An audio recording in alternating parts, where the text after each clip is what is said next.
Tiedätkö muuten, miten toimii helikopterin ohjaus? Mä voisin sen silleen ihan pähkinänkuoressa selittää. Tuolla tosiaan ylhäällä on roottori ja siinä on napa. Ja noita napajärjestelmiä on vähän erilaisia. Tässä on jäykkä napa. Mä selitän kohta, mitä se tarkoittaa.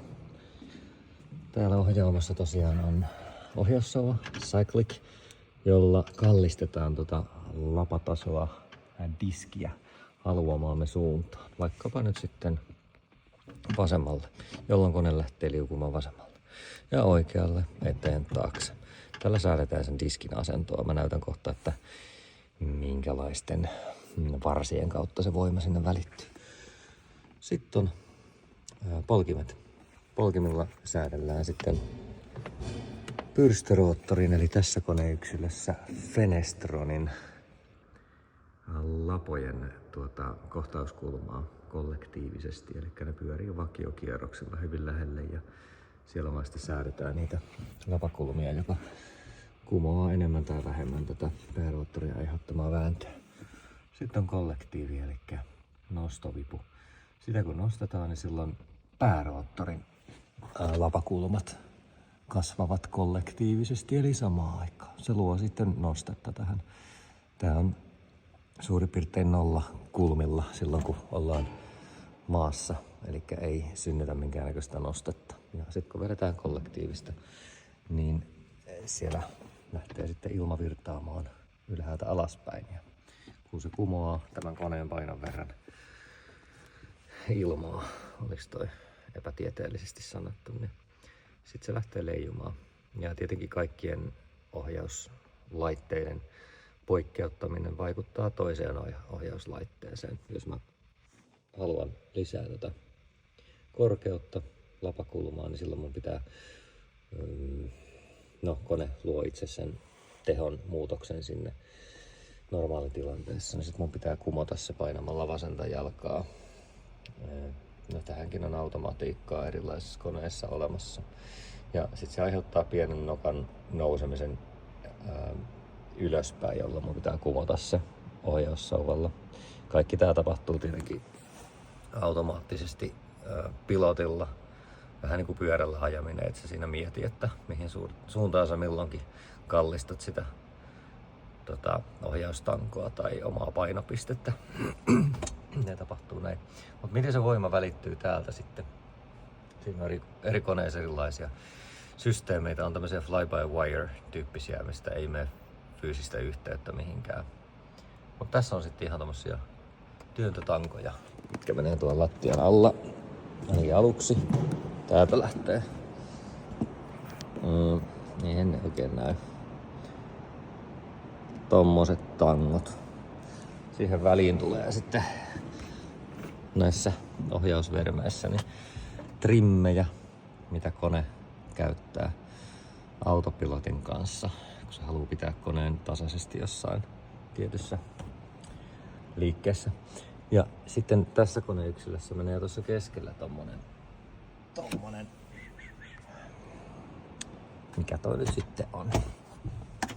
Siellä kuitenkin sisällä kulkee nämä ihan fyysiset ohjaustangot. Ja ne menee tonne ylös. Katsotaan minkä verran tuolta ylhäältä saa niitä näkyville. Aika vähän. Tuolta saatamme aavistuksen nähdä. Tuolla näkyy tommosia keinuvipuja kauempana. Niin sieltä ne tulee sitten ohjaamosta tänne päävaihteistotilaa. Onpa surkea kuva. Ja siellä on sitten hydrauliikkaservot, jotka antaa lisää voimaa tuohon touhuun, ettei toki niinku lihasvoimilla pelkästään toimita. Otan valon pois, niin on ehkä parempi. Ja siinä on sitten, nämä aina tarkistetaan, että tuolla ei ole mitään vuotoja. Ja siinä on right for roll ja center for collective ja sitten vasen on pitch, koska kuulemma perämies on pitch. Tämmöisiä muistisääntöjä, että mistä tietää mikä on mikäkin.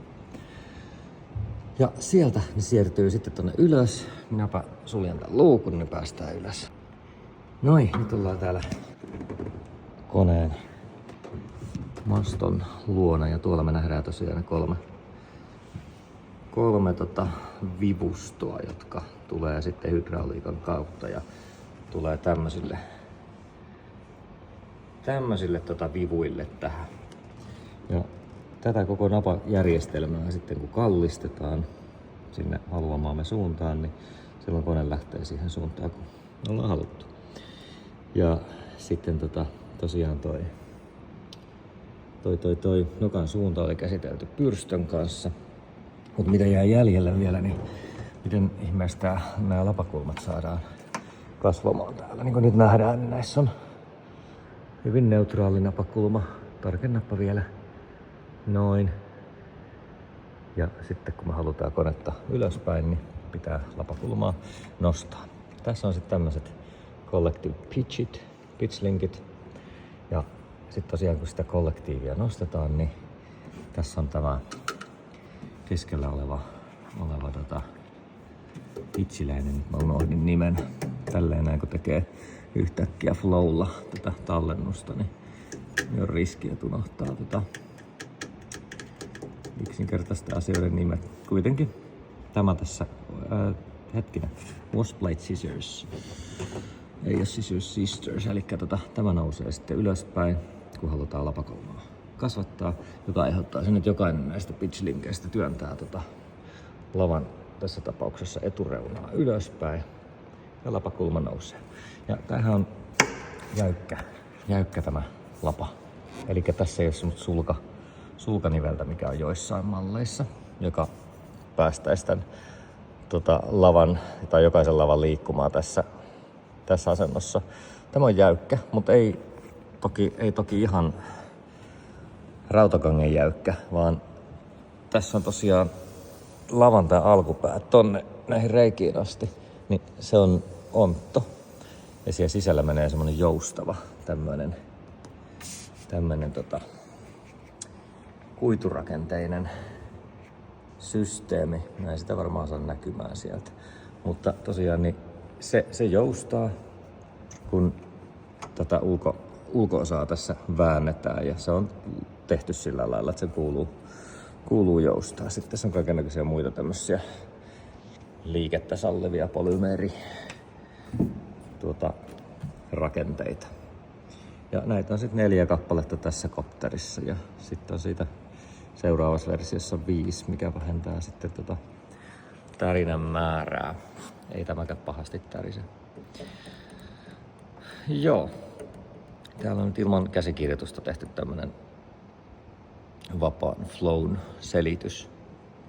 Ohjainliikkeet erilaisten servojen, trimmien ja hydrauliikka-avustuksen kautta siirretään muun muassa tänne ylös mastoon, ja täällä sitten työntötangot tekee haluamamme liikkeen.